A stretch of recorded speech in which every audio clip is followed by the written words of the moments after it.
O Rio de Janeiro é pródigo em nos trazer personalidades que amam o Rio, que estudam o Rio, que pesquisam o Rio e que naturalmente acabam escrevendo e publicando trabalhos, livros, com fotografias sobre diversas épocas do Rio de Janeiro.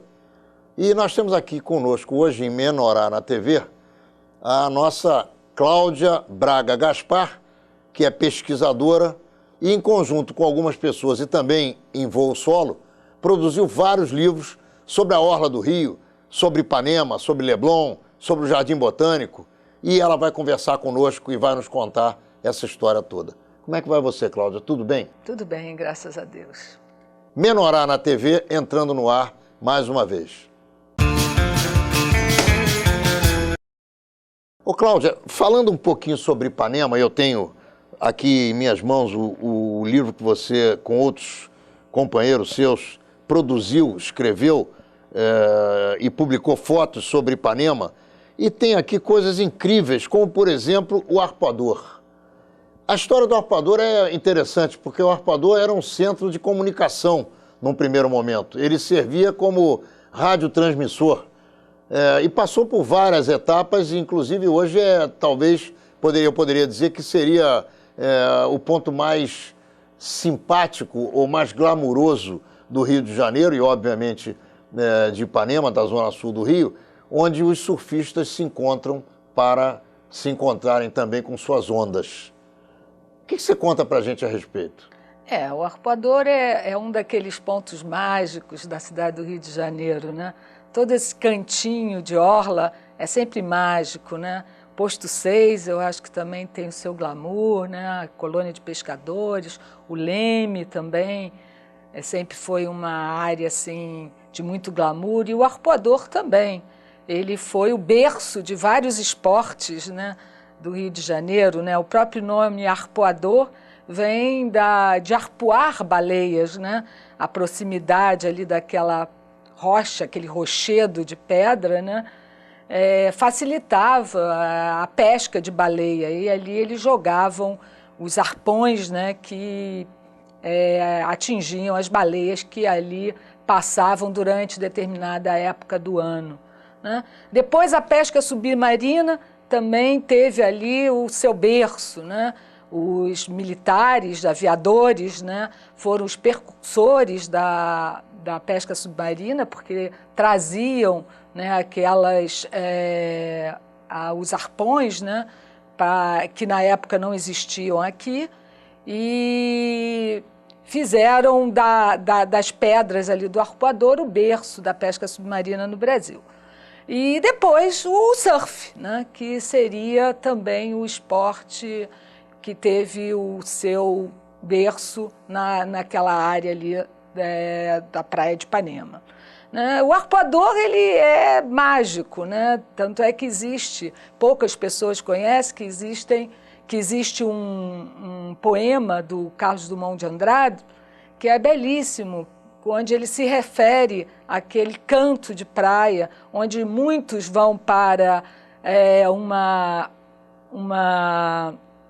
para filosofar, para se abster, né, o seu pensamento, cidade, né? Outros vão para namorar, ou outros vão apenas para se maravilhar com aquela beleza de paisagem, né? E é uma poesia muito bonita, um texto muito bonito, mas pouco conhecido. Ô, Cláudia, por que você se enveredou pela área de pesquisa e principalmente pesquisa com relação ao crescimento dos bairros da cidade do Rio de Janeiro em direção à Zona Sul?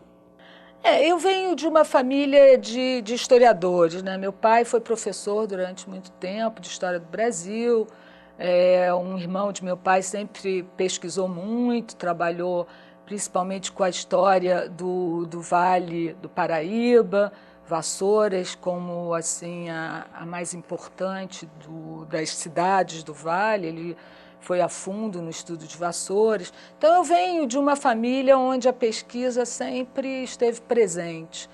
E eu fiz História, né? Sou historiadora, formada na PUC, E sempre gostei muito do Rio de Janeiro, de pesquisar a história do Rio de Janeiro, vendo muito a história associada à geografia, né? A geografia como o grande startar da história, né? Porque você, ao ter a história, primeiro você vai buscar o espaço para essa história poder nascer, né? Então, a geografia ela tem sempre um papel muito importante na evolução da história.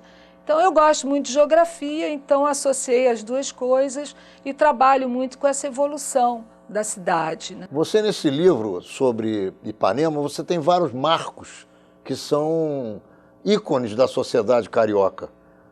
Tanto marcos físicos, como, por exemplo, a Feira Hippie, na Praça Nossa Senhora da Paz, como marcos humanos, caso do Tom Jobim, da Leila Diniz e de outros personagens que você privilegia aqui no teu livro.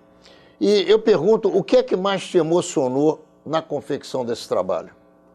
Esse trabalho foi um trabalho muito interessante, foi o segundo trabalho que eu realizei. Meu primeiro trabalho foi o Parque Nacional da Tijuca, em conjunto com o José de Paula Machado, que era um fotógrafo, e eu fiz toda a parte de levantamento histórico do parque.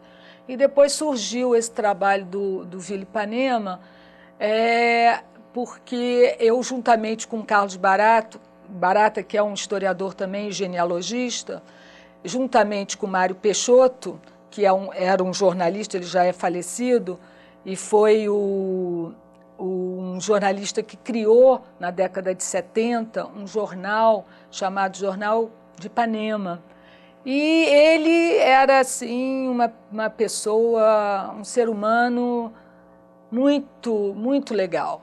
E nós três, depois veio a Lúcia Abreu, em conjunto fizemos esse trabalho que gerou esse livro, Vila Ipanema, que foi abraçado pelo Carlos da Toca do Vinícius, Carlos Afonso, que hoje tem aquela lojinha ali, a Toca do Vinícius, que é um amante de Vinícius de Moraes, né? E ele foi o grande financista, foi ele que fez a coisa acontecer, ele que abraçou a ideia e concretizou a ideia. Então foi um trabalho muito interessante, porque o Mário Peixoto era uma pessoa muito legal, um ser humano muito legal, que compartilhou muito o saber dele com a gente. E o meu trabalho, nesse trabalho, foi mais o de levantamento iconográfico. Eu fiquei quase que fazendo toda a parte de imagens que poderiam ser utilizados no trabalho. Carlos Barata mais na parte de levantamento histórico, que ele tinha um conhecimento muito grande, e o Mário Peixoto com a parte jornalística, já que ele tinha esse jornal que existiu durante a década de 70. Voltando à pergunta, o que mais te emocionou no levantamento das fotografias? Porque, na verdade, a foto ela emociona muito mais rapidamente do que o texto. O texto você tem que ler, metabolizar, se lembrar do que estava escrito, e a foto é o impacto visual que te faz lembranças, te faz lembrar de coisas que eventualmente você já tinha esquecido, ou até te faz lembrar de coisas que você nunca conheceu, mas que ouviu falar e acaba associando. Talvez aquela nostalgia, né, de você ver aquela pureza ainda de um estado ainda selvagem, de natureza belíssima que aquela praia tem, né? E o que me marcou muito nesse trabalho foi um texto, né, que coincidentemente fui eu que encontrei esse texto, chamado A Praia Maravilhosa. Esse texto foi um texto que foi publicado no jornal O País em 1917 e foi um texto do João do Rio, no qual o João do Rio apresenta a Praia de Ipanema para Isabela Duncan. E aí ele descreve a beleza do que era aquela praia e o que ela se transformaria. Porque eu não sei se você sabe que o Ipanema foi um bairro projetado, ele foi uma vila, né? Daí o nome Vila Ipanema, ele foi um bairro com projeto de ruamento, de casas. Então, foi um projeto do Barão de Ipanema, daí o nome Ipanema, né? Vila Ipanema, com o Coronel Silva, que tinha já empreendimentos na região quando ainda era um areal. Ele tinha um bar e um hotel, o Hotel Silva. Então, esses dois grandes empreendedores criaram Ipanema. Então, esse texto do João do Rio é um texto dele apresentando aquilo que seria o bairro mais cativante da cidade do Rio de Janeiro após os anos 20. Ele foi vereador aqui na cidade maravilhosa, pelo menos meio século antes de mim. E mais até, 60 anos, pouco mais de meio século. E ele termina esse texto ao qual você se refere, a Praia Maravilhosa, dizendo que o bairro de Ipanema seria o ponto final do crescimento do Rio de Janeiro. Curiosamente, para ele, o Rio ia parar ali em Ipanema, talvez nem chegando até o Leblon. Mas é interessante recuperar esse tipo de texto é muito escrito bonito. E esse sentimento que as pessoas tinham pelo Rio naquela oportunidade, naquela época. Agora, o que te marca efetivamente hoje em Ipanema que você imagina que seja parecido ainda com os estertores daquele bairro ou daquela Vila Ipanema? Existe uma casinha na Prudente de Moraes, eu não sei que esquina, eu acho, se não me engano, quase esquina com a Maria Quitéria, ou entre Maria Quitéria e Joana e Angélica, que tem uma plaquinha de bronze na porta, escrito, favor não incomodar, essa casa não está à venda. E eu acho que é uma coisa assim de uma sensibilidade muito grande, você vê que num mundo tão assim... mercantilista, você ainda ter, né, pessoas que ainda têm esse espírito de preservação, de ter assim, um cuidado, né, com as suas origens e com o seu passado, né? O que você pensa do Jardim de Alá? Você acredita que o Jardim de Alá esteja sendo bem utilizado pelos cariocas ou ele poderia ser usado de uma maneira muito mais interessante? Eu quero só dizer a você que nos meus primeiros 5 anos de vida, talvez até menos, 3, eu montei muito a cavalo no Jardim de Alá.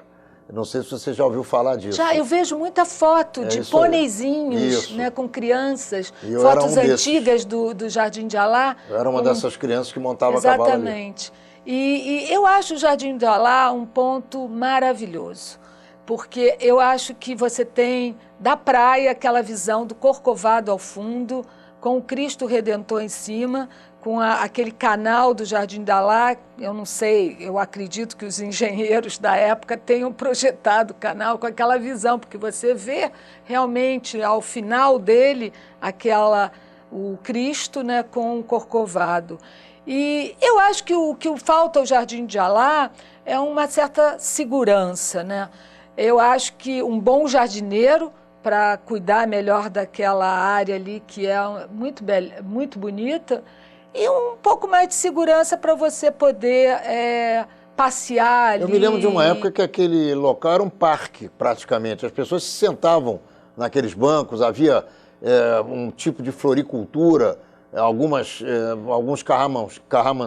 carramanchões de madeira. Ainda existem. Ainda existe. Porque ele é tombado, né? O Jardim de Alá é tombado, ele não pode ser... Mas a gente não consegue nem passar perto. Não. Gradearam, eu não sei se eu tiraria aquelas grades e faria um bom paisagismo. Eu acho que o que falta muito na cidade é essa coisa do paisagismo. Que o paisagismo, eu digo que é o nosso cabelo, né, na cidade, é aquilo que dá a moldura, né, que dá a beleza. Para quem tem, né? Não é o meu caso. E a cidade é farta, né? Foi uma cidade que foi muito arborizada, né? Tem um projeto de paisagismo muito bonito, né? No final do século XIX, século XX, se procurou muito arborizar a cidade. Você tem muito oiti, porque o oiti é uma árvore boa de arborização, muitas figueiras, né? Você tem ali naquela alameda na Borges de Medeiros, quase chegando à Fonte da Saudade, você tem uma leia de tamarindos que são lindos. O tamarindo é uma árvore linda, mas o carioca e o brasileiro, de uma maneira geral, não observa muito, não tem uma preocupação muito grande no conhecimento da natureza e das árvores que o circundam, né, e que, de certa forma, estão ligados à urbanização, né, à cidade em si. Mas é uma cidade que tem uma beleza que, por si só, já fala por ela, né? Nós estamos encerrando o primeiro bloco dessa nossa conversa voltada para o passado do Rio de Janeiro com a Cláudia Braga. Já já voltamos, não saia daí, porque nós vamos falar agora sobre a orla do Rio de Janeiro, não só apenas sobre Ipanema e Leblon, mas também sobre Copacabana, Botafogo, Urca e uma série de praias que o Rio de Janeiro tem e que foram objeto também de um trabalho interessantíssimo feito pela Cláudia Braga Gaspar. Não saia daí, já já voltamos. Ô Cláudio, eu estou agora abrindo o teu segundo livro, que vem a ser exatamente Orla Carioca, História e Cultura, que é um livro que tem a apresentação do Marcos Sá Correia e a pesquisa e o texto, imagino que todas as fotografias pesquisadas foram por você, estão aqui também. Eu quero ler uma frase, que é a primeira frase da introdução, para que você explique a mim e aos nossos telespectadores o que você quis dizer com isso. Vamos lá.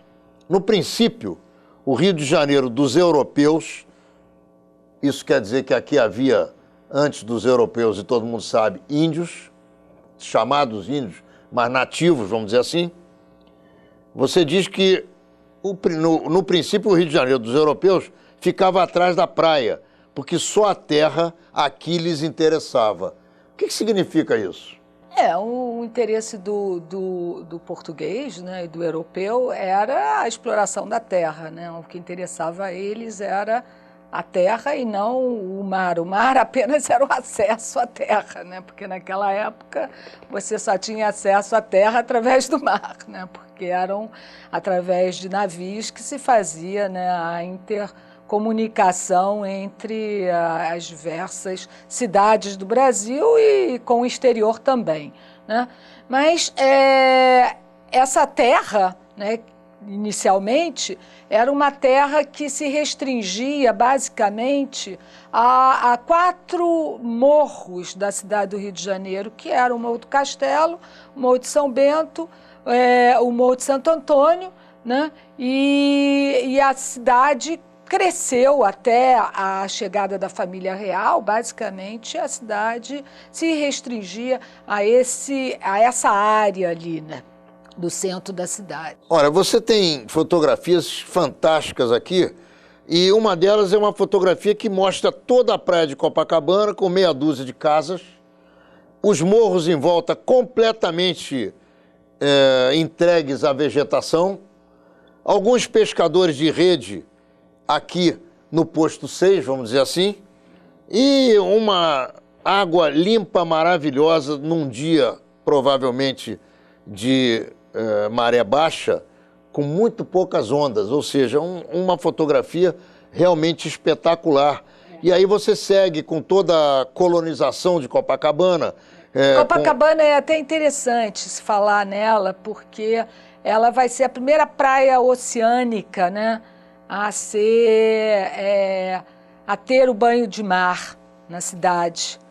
Porque o hábito do banho de mar na cidade do Rio de Janeiro, ele vai acontecer mais no século XIX, né, mas mais de uma forma terapêutica, né, de saúde, do que de lazer, né?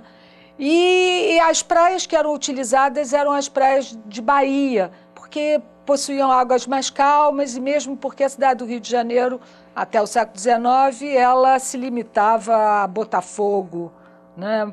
Pouco se conhecia da zona sul do Rio de Janeiro dessa época. E não havia ainda o túnel do Pasmado. Exatamente. As pessoas não podiam nem passar para cá. Exatamente. A zona sul ela vai começar a existir, né, a partir da abertura dos túneis, né? Primeiro lá o túnel velho, depois o túnel novo, né, que vai abrir a cidade para a zona oceânica, e Copacabana vai ser a primeira a ser utilizada, né, como área de banho. Mas por ser uma área de oceano, né, de mar aberto, né, as pessoas tinham receio, né, porque era perigoso. E isso só vai ficar mais sociável a partir da instalação dos postos de salvamento, né, que vão acontecer a partir do século XX. Agora, né? Curiosamente também, logo com a urbanização de Copacabana, as nossas ondas pretas e brancas, que hoje emolduram a orla através daquelas pedrinhas portuguesas, já eram uma marca registrada dessa praia de Copacabana. O calçamento de Copacabana, ela gira em torno de 1906, né, na política de modernização da cidade. Logo no começo do século XX. Né, do Pereira Passos, né, que faz todo o enrocamento também da Avenida Beira-Mar, né, Botafogo vai ser também toda ela urbanizada, né, a abertura de várias ruas, né, o porto que vai surgir a partir daí, levando a cidade para a modernização, né, para a modernidade, para a industrialização, e Copacabana não fica atrás, né? O calçamento de Copacabana surge aí. Cláudia, olhando aqui as fotografias do teu livro, eu vejo a Ilha Fiscal e eu me lembro do Villers-Guignon. E eu pergunto a você, como historiadora, como pesquisadora, você deve saber bastante sobre isso e vai poder nos ajudar a entender, teria sido melhor que o Rio de Janeiro tivesse sido colonizado pelos franceses? É uma boa pergunta. Eu não sei te dizer. Que seria diferente, seria, né? Mas não sei. Seria uma colônia também de exploração. O português ele é mais aberto, assim, no sentido de ter tido muitas colônias pelo mundo, né? Não sei te dizer. Uma pergunta embaraçosa. Difícil de resposta. Mas até hoje a gente convive muito bem com os franceses, tanto é que eles adoram o nosso país, estão sempre aqui, né? É um turista bem presente na cidade do Rio de Janeiro, né? E os portugueses se arrependem do fato do Dom João ter ralado o peito, como se diz na gíria de Ipanema hoje. Pernas para que te quero, se mandou daqui, voltou para Portugal e deixou o Dom Pedro aqui para fazer a independência do Brasil. Agora, curiosamente também, quem for prestando atenção nesse nosso programa vai poder verificar que existem várias praias no Rio de Janeiro, ou existiram, que não existem mais. Uma delas é a Praia de São Cristóvão e a outra é a Praia da Lapa. Ou seja, é muito interessante, porque o Rio de Janeiro foi crescendo e foi se urbanizando e, sem dúvida nenhuma, as construções foram tomando conta também da orla, não é isso? Principalmente aquela zona mais próxima ali da zona portuária, né? Ali você tinha uma série de praias, né? Que com a construção do cais do Porto, né? No início do século XX, no governo Rodrigues Alves, né? Eles foram aterrados, né? E deixaram de existir, né? Ali eram muitas praias, né? Você tinha Gamboa, Saúde, Prainha, né? Santo Cristo, São Cristóvão, né? Todas aquelas praias que existiam deixaram de existir para justamente o novo porto da cidade do Rio de Janeiro, que levaria a cidade à modernidade, né?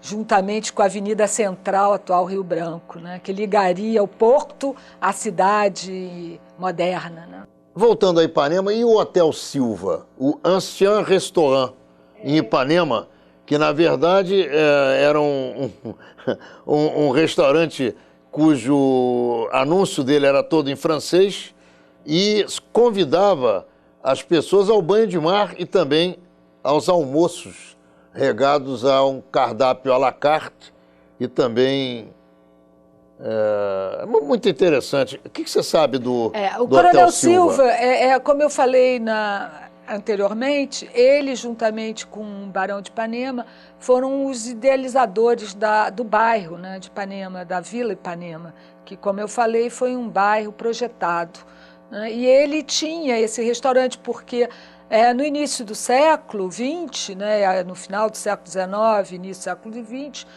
normalmente você não trajava a roupa de banho assim, não andava pela rua, né, com roupa de banho.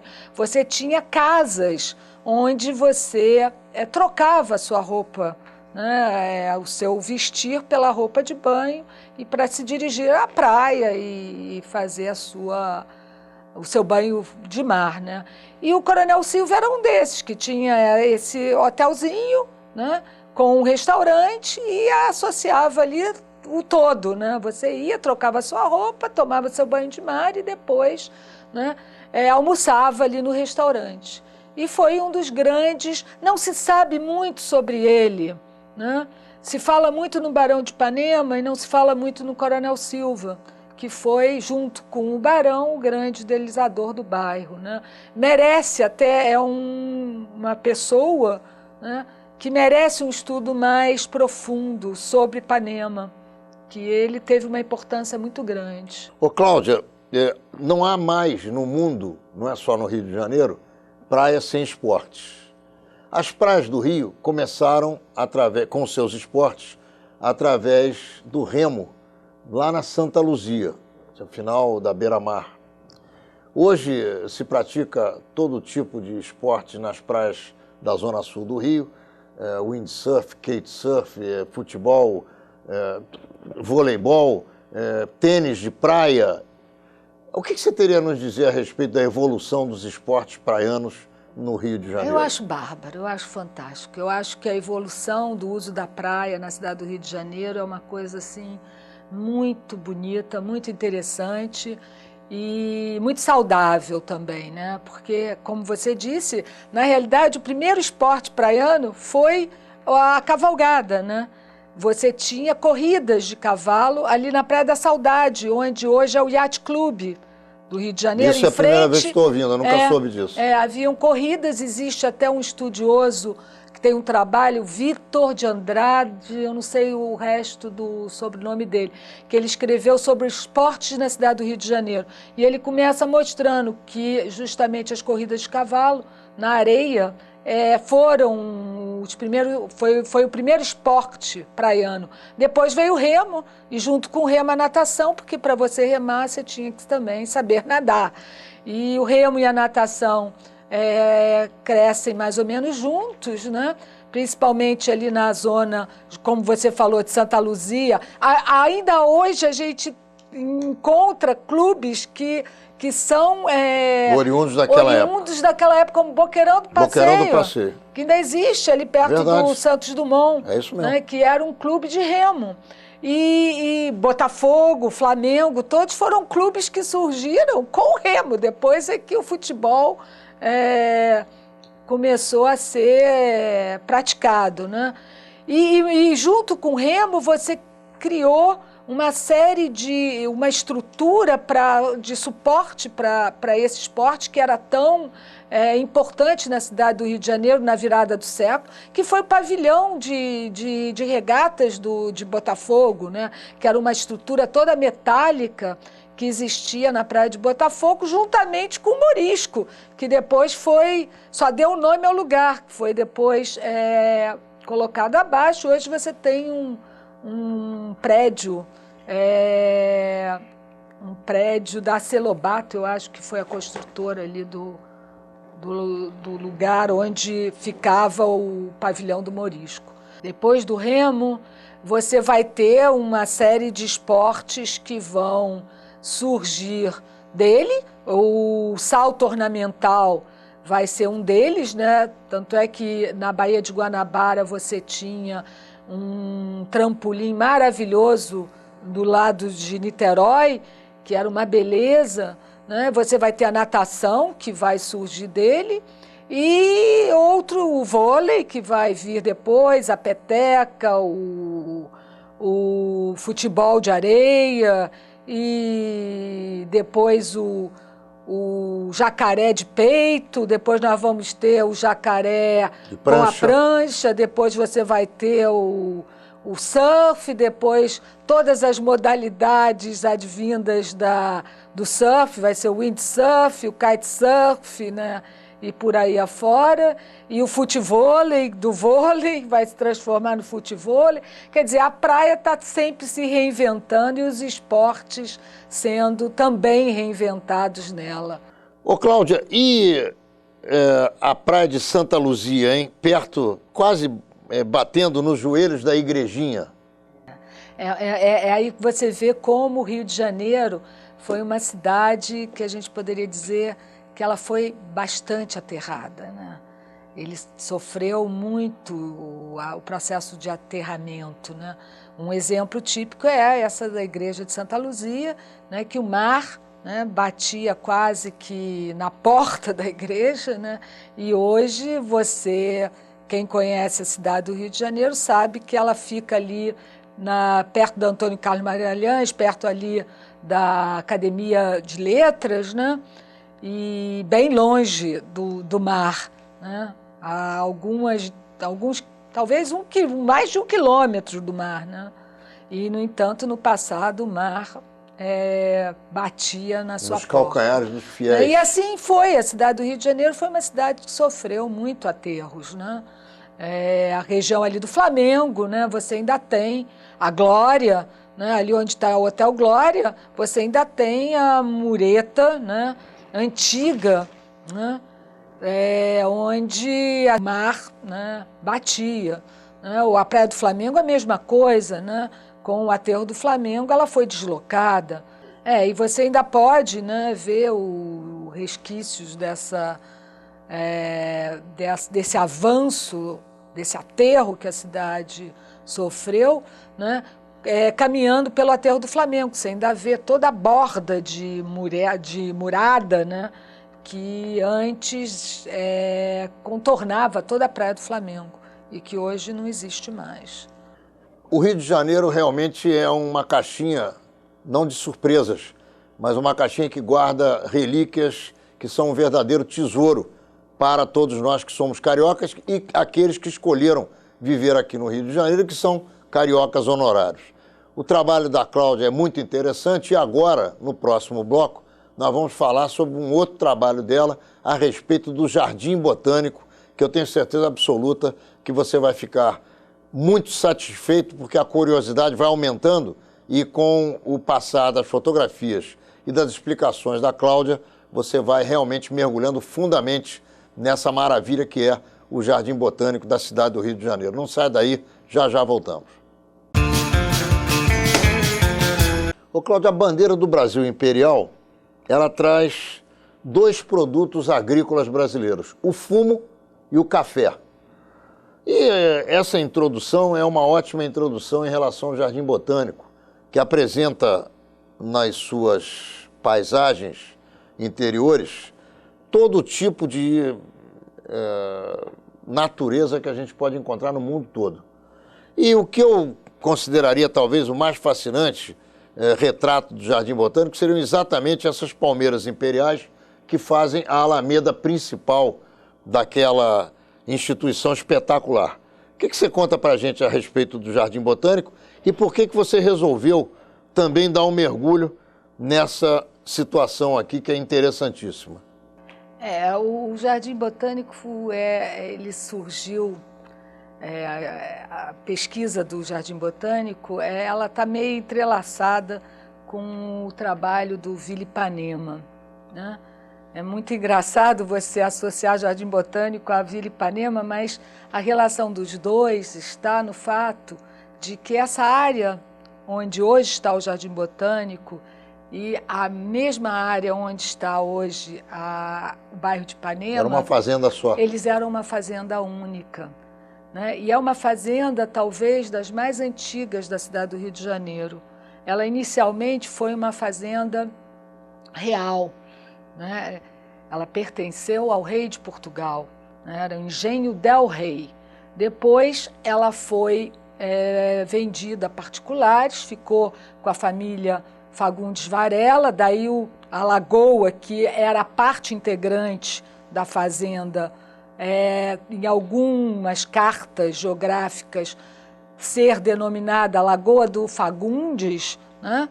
e depois ficou na família, né, por gerações, até chegar a Rodrigo de Freitas, que deu o nome final à lagoa, né? Hoje ela é conhecida como Lagoa de Rodrigo de Freitas, né?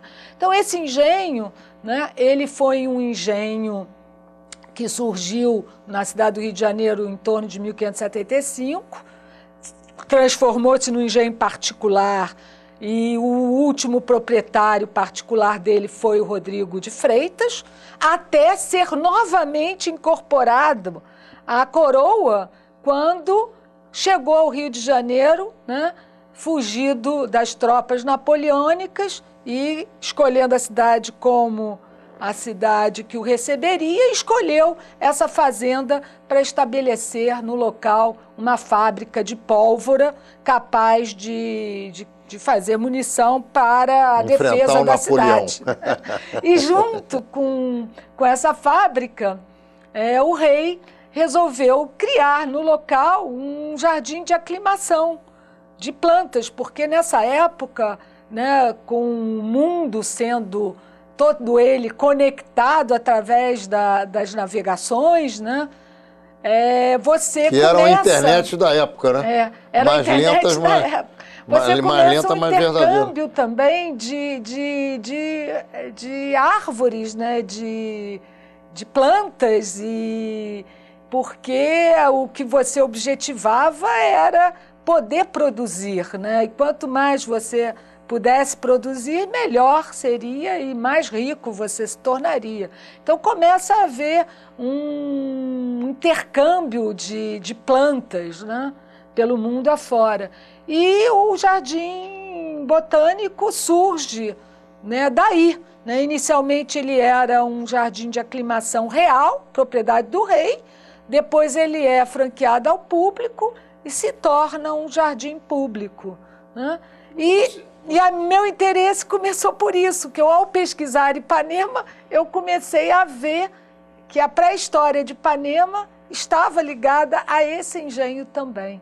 Assim como do Jardim Botânico, como do Leblon, como da Lagoa, como do Horto, até o Maitá. Os limites desse engenho, ele ia do Maitá, onde havia um fortim, né? A Niemeyer de hoje e até o posto 6. E durante um período, com a família Fagundes, Copacabana também era parte integrante desse engenho. Depois ela foi vendida. Cláudia, o Jardim Botânico foi fundado, obviamente, no seio dessa fábrica de pólvoras. Em que ano? Foi a partir de 1808, quando a família desapropria a área, a família imperial real, né, na época real, depois imperial, desapropria aquela área e estabelece. Então, o jardim começa a existir após 1808, mas intensamente 1811, por aí afora. Em 19 ele é aberto ao público e em 21 ele passa a se denominar Jardim Botânico. O Jardim Botânico, ele tem hoje teatro, ele tem restaurante, ele tem, enfim, uma série de atividades que são vizinhas daquela que é apenas a verificação e o aproveitamento das plantações, enfim, das espécies que existem lá. Você acha que o carioca poderia aproveitar melhor o Jardim Botânico? E se você acha, de que maneira? Eu acho que sim, eu acho que...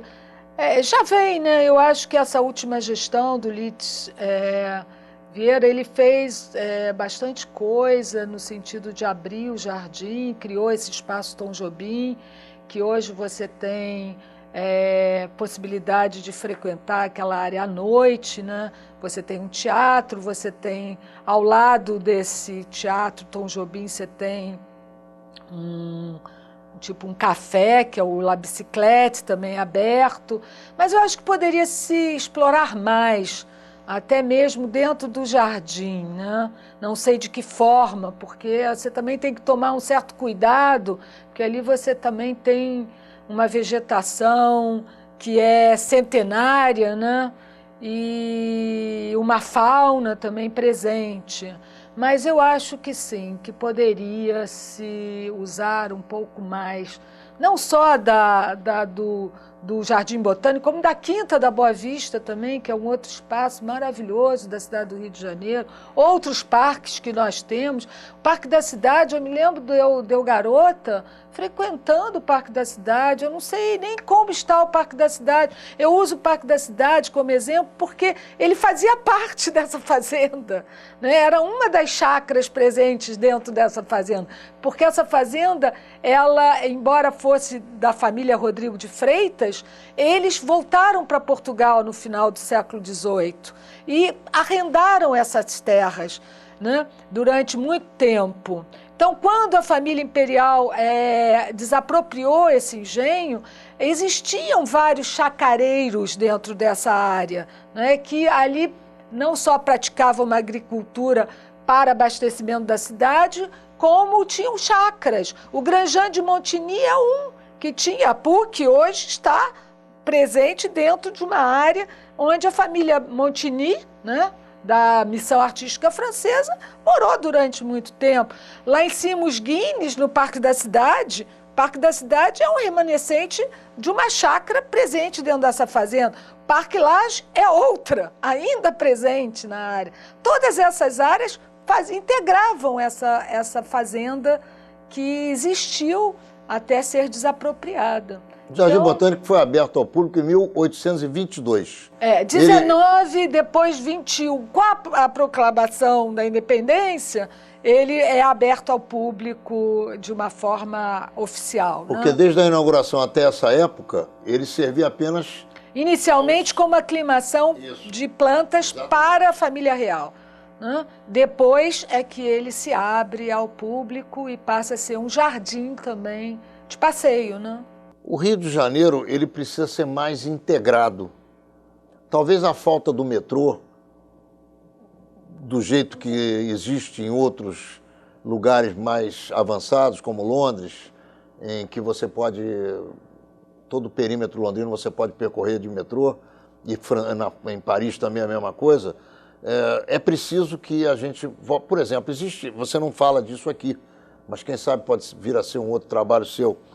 Existiu o Jardim Zoológico, o primeiro Jardim Zoológico que deu origem ao Jogo do Bicho. O do Barão de Drummond. Do Barão de Drummond. Mas é uma história interessante. Pouca gente conhece. É até uma história interessante, porque o Solar da Imperatriz, que fica hoje a sede da Escola Nacional de Botânica Tropical, que integra o Jardim Botânico, ela tem o nome de Solar da Imperatriz. E nessa pesquisa que eu e o Carlos Barata desenvolvemos para esse trabalho, a gente fazendo um levantamento das chácaras presentes na região da fazenda de Rodrigo de Freitas, a gente verificou que a Imperatriz nunca teve nenhuma chácara ali dentro. Que essa área onde está a sede da Escola de Botânica Tropical, que é conhecida como Solar da Imperatriz, na realidade pertenceu a um padre chamado Domingo Alves da Silva Porto. Esse padre, ele foi um grande... ele era aquele que comercializava o café dos grandes cafeicultores do Vale do Paraíba, principalmente do pessoal de Vassouras. Ele era o intermediário. Ele era o intermediário, era aquele que fazia o comércio desse café no Rio de Janeiro. E ele comprou essa chácara da Fazenda Nacional, que era a chácara número 17, né? E ela hoje é conhecida como Solar da Imperatriz, porque o nome dessa chácara era a Chácara dos Macacos. Mas existia uma outra fazenda com esse mesmo nome na região de Andaraí, Tijuca, que essa sim pertenceu, foi doada, foi presente de casamento de Dom Pedro para sua esposa. Daí o nome Fazenda dos Macacos, e que foi vendida ao Barão de Drummond. Então há um pouco essa confusão desses nomes, né, dessa Fazenda dos Macacos do Andaraí, essa sim doada pelo imperador à sua esposa, e a da Fazenda Nacional, que é a chácara de 17, também chamada de Fazenda Tamanha Extensão da Terra, Fazenda dos Macacos, que é hoje a Escola de Botânica Tropical. Ô, Cláudia, qual é o próximo trabalho? Olha, eu tenho um trabalho que eu venho desenvolvendo, que é um desdobramento desse do Jardim Botânico, que é justamente dos bairros da Zona Sul. A Fazenda Nacional na formação do Leblon, Ipanema, Gávea, Jardim Botânico, Horto e Fonte da Saudade, e Lagoa. Você acredita que o Rio de Janeiro, como cresceu para a Zona Sul e está crescendo para a Barra, Recreio, vai obter a qualidade dos bairros da Zona Sul do Rio para esses bairros que estão quase na Zona Oeste, que também são bairros praianos, como o Recreio dos Bandeirantes, a Prainha, e aí vai por aí afora? Eu acho que é necessário você fazer um planejamento urbano, né, com bastante seriedade, né, e para que esse crescimento se faça de uma forma positiva. Eu espero que sim, né? Ô, Cláudia, nós estamos chegando ao final do nosso programa. Eu quero te agradecer esse carinho que você tem demonstrado aqui conosco, a tua presença aqui, e quero te cumprimentar pelo teu trabalho. Quero te oferecer as câmeras e os microfones de Menorá na TV para que você se despeça dos nossos telespectadores, fazendo suas considerações finais. Eu é que agradeço a oportunidade de falar um pouquinho sobre essa cidade maravilhosa que continua no coração de todos nós, eu acredito, né? E que eu torço para que a gente possa transformá-la cada vez mais numa cidade com mais qualidade de vida. Menorá na TV entrando no ar mais uma vez na quarta-feira que vem, às 10 horas da noite, pelo canal 26 da NET. E em todos os outros horários que você já se acostumou a nos assistir durante toda a semana e que você pode conferir aqui embaixo da telinha.